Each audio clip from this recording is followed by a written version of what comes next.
దేవతలనందరినీ నియామకం చేసి పరిపాలన మొదలు పెడతారు. ఎందుకని దేవతలు మన దగ్గర హవిస్సులు పుచ్చుకుని మనకి మంగళాలను ఇవ్వాలి. ఆ పరిపాలన ప్రారంభమైనటువంటి కాలమునకు యుగాది. ఆ పరిపాలన ప్రారంభమైనది యుగాది. ఆ యుగాది చైత్ర శుద్ధ పాడ్యమి నాడు మొదలైంది. నేను ఉగాది అని మనం అంటాం. యుగాది, యుగము ప్రారంభమైంది, మళ్ళీ పునఃసృష్టి ప్రారంభమైంది. కాబట్టి అది పరమ పవిత్ర కాలం. అది నైమిత్తిక తిథి. ఇప్పుడు ఆ తిథి నాడు కొన్ని పనులు చెయ్యవలసి ఉంటుంది. ఏవి చెయ్యాలి అంటే మనం కాదు చెయ్యవలసింది, నిర్ణయం మనది కాదు. దానిని ఎలా వినియోగించుకోవాలన్నది చెప్పగలిగిన వాడు ఋషి. ఆయన చెప్తాడు. ఆ నైమిత్తిక తిథి నాడు మనం చెయ్యవలసిన దాన్ని ఋషులు నిర్ణయం చేశారు.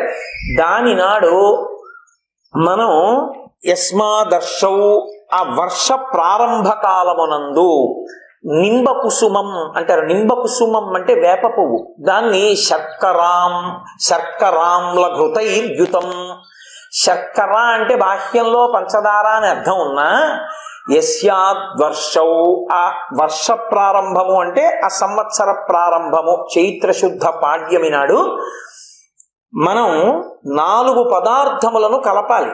ఏ 4 పదార్థములు? నింబకుసుమాన్ని శర్కరాంల ఘృతైర్యుతం. శర్కర అంటే బాహ్యంలో పంచదార అర్థమైన బెల్లంతో కలపాలి.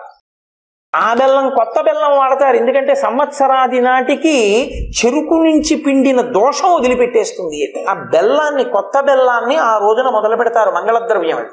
బెల్లం పరమ మంగళద్రవ్యం. అందుకే జీలకర్ర బెల్లం కలిపి నూరుతారు. మీరు ఏం నైవేద్యం పెట్టండి, పళ్ళెంలో బెల్లం ముక్క ఉండాలి. పళ్ళెంలో బెల్లం ముక్క ఉంటే నిలవదోషం ఉండదు. బెల్లం ముక్క లేకపోతే నిలవదోషం ఉన్నట్టు. మీరు ముందు రోజు తీసుకొచ్చి పళ్ళు ఇంట్లో పెట్టుకుని మర్నాడు నైవేద్యం పెట్టినా తప్పే, నిలవదోషం ఉంది. ఒక్క బెల్లం ముక్కే ఈశ్వరుడు నిలవదోషం లేని పదార్థంగా స్వీకరిస్తాడు. కాబట్టి మంగళద్రవ్యం కాబట్టి బెల్లాన్ని కలపాలి. దేనికి? ఆమ్ల, కొత్త చింతపండుతో కలపాలి. చింతపండు దహన దోహదకారి, మంట పుట్టిస్తుంది, ఆకలి పెంచుతుంది. కాబట్టి కొత్త చింతపండు రసంలో ఈ నింబ పుష్పాన్ని అంటే వేప పువ్వుని, చింతపండు రసాన్ని, ఘృతైర్యుతం ఆవు నీతిని కలపాలి. కలిపి ఎప్పుడు పుచ్చుకోవాలి? ప్రాతకాలంలో అంటే పూర్వయామేస్య అంటే సూర్యోదయం అయిపోయిన తర్వాత పుచ్చుకుంటే దాని ఉపయోగం ఉండదు. సూర్యోదయాత్పూర్వము పుచ్చేసుకోవాలి ఆ ప్రసాదాన్ని. అంటే మీరు ఎప్పుడు లేవాలని దాని అర్థం? సూర్యోదయాత్పూర్వము 4 గంటలకి బ్రహ్మముహూర్తంలో నిద్ర లేచి మంగళ స్నానం చెయ్యాలి. మంగళ స్నానం అంటే అభ్యంగనం అంటారు. అభ్యంగనం అంటే నూనె తల మీద పెట్టుకోవాలి. నేను పెట్టుకోకూడదు. నాకన్నా పెద్దవాళ్ళు నా తల మీద నూనె పెట్టాలి. ఒక్క కారణానికి అనుమతిస్తారు. ఇంట్లో తల్లి, తండ్రి, అత్త, మామ ఎవరు లేకపోతే అది పెద్దరికం అన్న మాటకు అర్థం ఏమిటంటే పిల్లలు తమ తల మీద నూనె తాము పెట్టుకోవలసిన దుర్గతి కలగకూడదు. అత్త, మామ, తల్లి, తండ్రి బతికుండగా అది పెద్దరికం. వాళ్ళు పెట్టాలి. ప్రతి మంగళ తిథుల యందు కూడా నీటి యందు గంగ ప్రవేశిస్తుంది. తైలే లక్ష్మి, జలే గంగా, జలముల యందు గంగా, తైలమునందు లక్ష్మి ప్రవేశిస్తారు.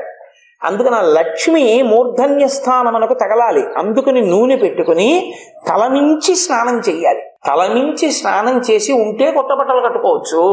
ఈశ్వరుని యొక్క ఆరాధనము సూర్యోదయాత్పూర్వం పూర్తి చేసేసి మొదట ఆయనకి నైవేద్యం పెట్టాలి.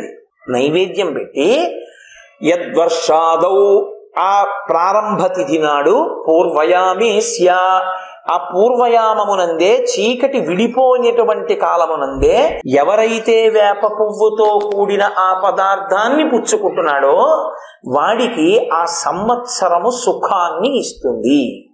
అందులో మామిడికాయ ముక్కలు ఒకటే కలుపుతూ ఉంటారు. మామిడికాయ ముక్కలు కలపమని శాస్త్రంలో లేదు, కానీ కలుపుతారు. ఎందుకు కలుపుతారో తెలుసా? ఒక్కటే కారణం. మామిడి చెట్టుకు ఒక్కదానికే సంస్కృతంలో రసాలము అని పేరు. రసోవై సహా అని పరమేశ్వరుడికి పేరు. రసాలము అంటే పరమేశ్వరుడే. ఆ పేరుతో ఉన్న చెట్టు సృష్టిలో మామిడి చెట్టు ఒకటే. మామిడి చెట్టంత, మామిడి కాయంత నిలవశక్తి కలిగిన కాయ మీకు ఇంకొకటి కనపడదు. అందుకే ఇప్పుడు వచ్చిన ఊరగాయ వచ్చే ఏడాది వరకు పెట్టుకుని ఉంచుకుంటారు. కాబట్టి మామిడి కాయ యందు అంతటి ఔషధీతత్వం ఉంటుంది. అందుకే మామిడి పండు రసం పరమేశ్వరుడికి అభిషేకం. ఆ మామిడి చెట్టు 4 కొమ్మలతో 4 వేదాలై ఏకాంబరేశ్వర క్షేత్రంలో కంచి ఎందుంది. కంచి ఎందు కళ్యాణ తిథి వస్తే మహానుభావుడు పరమాచార్య స్వామి వారు 4 వేదాల పండితుల్ని 4 కొమ్మల దగ్గర కూర్చోబెట్టి 4 వేదాలు చదివించేవారు. ఎందుకని? ఆ చెట్టు ఎక్కడుందో అక్కడే వేదం ఉంది అని గుర్తు. వేదమే 4 శాఖలై వచ్చింది. అటువంటి మామిడికాయ ముక్కల్ని కలిపితే మరింత మంగళప్రదం అవుతుందని మామిడి ముక్కలు కలుపుతారు. కలిపి ఇప్పుడు దాన్ని ప్రసాదంగా తెలిసిన్నవాడు తెలియనివాడు అందరూ ఆ ప్రసాదాన్ని లోపలికి పుచ్చుకోవాలి. అందులో నింబ కుసుమం ప్రధానమైనదేది అంటే నింబ కుసుమం, వేప పువ్వే అత్యంత ప్రధానం.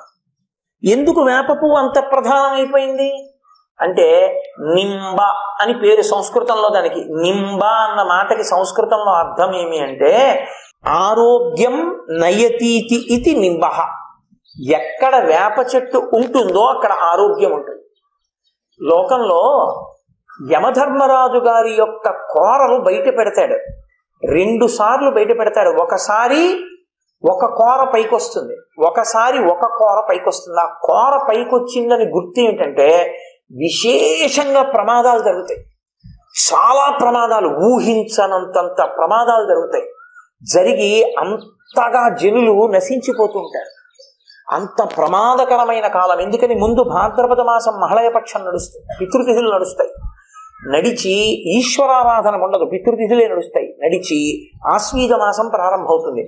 ఆశ్వీజ మాస ప్రారంభమునందు ఋతువు, చైత్రమాస ప్రారంభమునందుండేటటువంటి ఋతువు, ఈ 2 ఋతువులు ప్రమాదకరమైన ఋతువులు. ఎందుకని? ఇప్పుడేమో శరదృతువు ఉంటుంది, అప్పుడేమో వసంత ఋతువు ఉంటుంది. ఈ 2 ఋతువుల యందు కూడా ద్వారుతో, ఈ 2 ఋతుల యందు యమదంస్ట్రాఖ్యే, యమధర్మరాజు గారి యొక్క కోరలు బయటికి వస్తాయి. బయటికి వస్తే ఈ 2 ఋతువులలో జన నష్టం అయిపోతుంది. కొద్దిగా అటు ఇటుగా ఉన్న వాళ్ళందరూ వెళ్ళిపోతూ ఉంటారు, తట్టుకోలేరు. ఇప్పుడు ప్రమాదాలు చాలా మిక్కుటంగా జరుగుతాయి. దీనికి విరుగుడు ఎక్కడ ప్రారంభం చేస్తారంటే చైత్రమాసంలో వచ్చేటటువంటి మొట్టమొదటి తిథి నాడు కలశ పెడతారు. కలశ పెట్టి 9 రోజులు పూజ చేస్తారు, వసంత నవరాత్రులు. ఆశ్వీజ మాసం మొదటి తిథి వచ్చేటప్పటికి తన ఊరిని రక్షించుకోవడానికి కలశ పెట్టి అమ్మవారి ఆరాధన మొదలు పెడతారు. శారదా నవరాత్రులు, ఇవి శారదా నవరాత్రులు, అవి వసంత నవరాత్రులు. ఈ రెండిటికి మధ్యలో విఘ్నాలు రాకుండా గణపతి నవరాత్రులు పెట్టి 9 అంకె మీద నడిపిస్తారు. నడిపించి 9 రాత్రులుగా చేస్తారు. అందుకని అప్పుడొకసారి అమ్మవారి ఆరాధన, ఇప్పుడొకసారి అమ్మవారి ఆరాధన, 2 సార్లు నడుస్తాయి. ఇందులో మొట్టమొదటి తిథి నాడు ఈ పదార్థాన్ని ప్రసాదంగా తీసుకుంటారు. అలా తీసుకున్నట్టయితే అటువంటి వారందరికీ కూడా ఏమి లభిస్తుంది అని అడిగారు. శతాయుహు, కలియుగంలో ప్రమాణము 100 సంవత్సరములు కనుక 100 సంవత్సరములు పరిపూర్ణమైనటువంటి ఆయుర్దాయంతో శరీరమునందు ఉండి ధర్మానుష్ఠానం చెయ్యగలిగినటువంటి శక్తి. ఏ శక్తి లేకుండా ఉడిగిపోయి ఉత్తినే శరీరంలో ఉంటే ఏం ప్రయోజనం? అలా కాదు, ధర్మానుష్ఠానము చెయ్యగలిగినటువంటి వాళ్ళై ఉండాలి. అయితే ఒకటి, దాని యందు మళ్ళీ ఓ లక్షణం ఉంటుంది. వాడు చేసుకోలేడేమో కానీ పక్క వాళ్ళకి పుణ్యం కట్టబెడతాడు. ఎందుకో తెలుసా? మా అమ్మగారికి 97 ఏళ్ళు అనుకోండి, ఆవిడికి ఏమీ స్పృహ లేదు, ఏదో పెట్టింది తింటుంది, తిందో తినలేదో కూడా ఆవిడికి తెలియదు. 97 ఏళ్ళు ఆవిడ అలా ఉందనుకోండి. ఉంటే నాకు 77 ఏళ్ళు 70 ఏళ్ళు వచ్చేసాయి. నేను ఆవిడ మలమూత్రాలు పసిపిల్లవి తుడిచినట్టు తుడిచి ఆవిడికి మెత్తగా నేను అన్నం పెట్టి మా అమ్మని నేను ఎంతో ప్రేమగా చూసుకుంటున్నాను అనుకోండి. ఇప్పుడు నా ఖాతాలో ఏం వేస్తారంటే భూ ప్రదక్షిణ శక్తేన 7 మాటలు ప్రతిరోజు ఈ భూమండలానికి ప్రదక్షిణం చేశానని, కాశీ యాత్రాయుతేనచ, నేను ప్రతిరోజు కాశీక్షేత్రంలో విశ్వనాథ దర్శనం, విశాలాక్షి దర్శనం చేసి వచ్చానని నా ఖాతాలో వేస్తూ ఉంటారు. అందుకే అనారోగ్యం పాలైన అమ్మ నాన్న ఇంట్లో ఉండడం బిడ్డల అదృష్టం. అది బిడ్డల అదృష్టం. ఆ అదృష్టాన్ని తెలుసుకోని వాడికి అంత పాపం పడుతుంది. పెద్దదైపోయింది, అమ్మ బరువు అయిపోయింది అనుకున్న వాడికి, పెద్దదారు అయిపోయారు, నాన్నగారు బరువు అయిపోయారు అనుకున్న వాడికి వాడు ఏం చేస్తే వస్తుంది ఆ పుణ్యం? కాబట్టి తనకున్న ప్రయోజనాన్ని గుర్తించుకోలేని పాపం వాడి ఖాతాలో వేస్తాడు. సర్వ సంపత్కరాయచ, వాళ్ళకి ఎప్పుడెప్పుడు ఏ సంపత్తి కావాలో ఆ సంపత్తినంతటిని అనుగ్రహించి దానితో పాటుగా సర్వ విఘ్న వినాశాయ, వాళ్ళు ఏదైనా కార్యాన్ని తలపెడితే ఆ కార్యము సక్రమంగా జరగడానికి అనువైనటువంటి రీతిలో విఘ్నములు తొలగిపోగలిగినటువంటి ఈశ్వరానుగ్రహాన్ని సర్వ విఘ్న వినాశాయ నింబకం దళభక్షణం, నింబకం కుసుమభక్షణం, ఆ వేప ఆకు కాని వేప పువ్వు కాని మొదటి తిథి నాడు ఈశ్వర ప్రసాదంగా ప్రథమయామేస్య, మొట్టమొదటి యామమునందు తీసుకున్నవాడెవరున్నాడో వాడికి అంత ఫలితాన్ని ఇస్తుంది. 8ంటికో 9ంటికో లేచి టీవీ చూస్తూ తిన్నానండన్న వాడికి ఇవ్వరు. శ్రద్ధ కలితా సిద్ధి యయా వస్తూపలభ్యతే, నువ్వు ఎప్పుడేది చెయ్యాలని ఋషి చెప్పాడో అప్పుడు నువ్వు చేస్తేనే ఇస్తాడు. నువ్వు ఏ సమయమునందు ఏది చెయ్యాలో అది చెయ్యాలి. అందుకు కదా కాలాన్ని పట్టుకున్నాడు నిత్య నైమిత్తిక తిథులుగా అని నేను మీతో మనవి చేశాను. కాబట్టి వీటిని పుచ్చుకుంటారు. అమ్మవారు యమ దంస్ట్ర బయటికి వస్తే ఆ దంస్ట్రని లోపలికి వెళ్ళిపోయేటట్టుగా చేయడానికి వేప పువ్వుగా బయట పూస్తుంది. అది పరదేవతానుగ్రహం. కాలమునందు యముడు కోర బయట పెడతాడు. నీ కోర పని చెయ్యదు వీళ్ళ మీద అని ఎవరి మీద పని చేయదో వాళ్ళని అనుగ్రహించడానికి ఆవిడ వీడు ఉపాసనా బలం ఉన్నవాడు వీడు ఉపాసనా బలం లేనివాడని కాదు, అందరినీ అనుగ్రహిస్తుంది. ఎవరి రూపంలో? వేపాకు వేప పువ్వు రూపంలో అనుగ్రహించేస్తుంది. అందుకే వేప చెట్టు ఉంటే చాలు, పసుపు రాసి బొట్టు పెట్టి దండం పెడతారు. అటువంటి వేప పువ్వు రూపంలో అమ్మవారే ఉంటుంది. ఉండి ఆవిడ లోకమునకంతటికీ ఆరోగ్యాన్ని ఇస్తుంది. అందుకే వేప చెట్టుని నమ్ముకున్నా, వేప పువ్వు తిన్నా, వేపాకు గాలి సోకినా అటువంటి వాళ్ళ ఎవ్వరి మీద కూడా యమ దంస్ట్ర పని చెయ్యదు, వాడు గట్టెక్కిపోతాడు. అందుకని చైత్రమాసం మొదటి తిథి నాడు వేప సంబంధాన్ని పెట్టారు తీసుకొచ్చి. బయట శక్తిని తట్టుకోవడానికి, లోపల శక్తిని పటమరింప చేయడానికి, ఈశ్వరానుగ్రహాన్ని తేవడానికి ఇది పెట్టారు.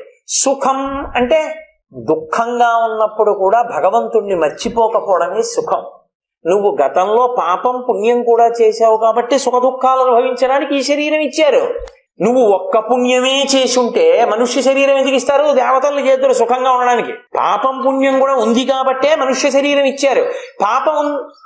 పాపం నీకు దుఃఖ రూపంలో వచ్చినప్పుడు ఈశ్వరుడు వదిలేస్తానంటే ఉన్న కాలం అంతా దుర్వినియోగం అయిపోతుంది.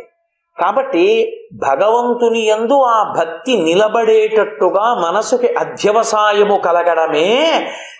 ఊరే నువ్వు చేసుకున్న పాపాలు అప్పుడప్పుడు దుఃఖాల రూపంలో వస్తాయి, కొంచెం తట్టుకోసుమా, తాళు, వెంటనే ఈశ్వరుని నింద చేసి వదిలేసే ప్రయత్నం చేయకు అని చెప్పడానికి అన్ని రుచులున్న పదార్థాన్ని ప్రసాదంగా పెడతారు. నువ్వు కోరుకున్న తీపి, నువ్వు కోరుకున్న కమ్మతనమే ఉండకపోవచ్చు, అందులో వగరు ఉండొచ్చు, పులుపు ఉండొచ్చు, రాబో కాలంలా ఉంటుంది సుమా అని చెప్పడానికి ఆ రోజు పంచాంగ శ్రవణం చేయమంటారు. పంచాంగ శ్రవణం ఆ రోజే చెయ్యాలి. ముందు కొనుక్కున్నా చదవకూడదు పంచాంగాన్ని. పంచాంగాన్ని అసలు నిజంగా చెప్పాలి అంటే జ్యోతిషము అంటే పరమేశ్వరుని యొక్క కన్ను, వేదము యొక్క కన్ను జ్యోతిషం. కన్ను దూరంగా ఉన్నది చూస్తుంది. ఇక్కడ కూర్చుంటే నాకు ఆ చిట్ట చివరి దీపం కనపడుతుంది. అలా రాబో కాలంలో ఎప్పుడో జరగబోయే విషయాన్ని లెక్క కట్టగలిగినటువంటి ప్రజ్ఞకి జ్యోతిష శాస్త్రం అని పేరు. ఆ ప్రజ్ఞ నిలబడడానికి అంత గాయత్రి మంత్రం చేయాలి మళ్ళీ, లేకపోతే అది చెప్పకూడదు ఇంకోళ్ళకి. అందుకని అంత గాయత్రి చేసుకుంటూ ఉండాలి.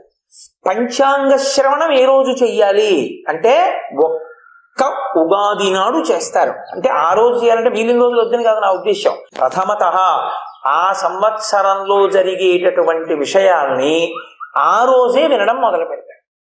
ఎందుకు ఆ రోజే వినడం మొదలు పెట్టాలి అంటే పంచాంగము అన్నదానికి అర్థం ఏంటంటే 5 అంగములు కలిగినది అని అర్థం. పంచాంగం ఏం చేస్తుందంటే మీరు పుట్టిన నక్షత్రాన్ని ఆధారం చేసుకుని ఆ సంవత్సరంలో మీ ఆదాయ కందాయ వివరాల్ని, రాజపూజ్యావమానములను, మీకు రాబోయే కష్ట సుఖాల్ని సూచనప్రాయంగా చెప్తుంది. తల్లడిల్లిపోకూడదు, ఇచ్చేవాడి పాదాలు పట్టుకుంటే గ్రహాలు ఆగుతాయి. అందుకే ఎక్కడైనా ఒక దేవాలయంలో గ్రహాలు ఉంటే ఆ గ్రహాలు ఈశ్వరుడితో సమానం కాదు. మీరు ఇది బాగా తెలుసుకోవాల్సి ఉంటుంది. గ్రహమునకు ఈశ్వరత్వము లేదు. అందుకే శనీశ్వరుడు అంటారు, తప్పు ఆ మాట లేదు.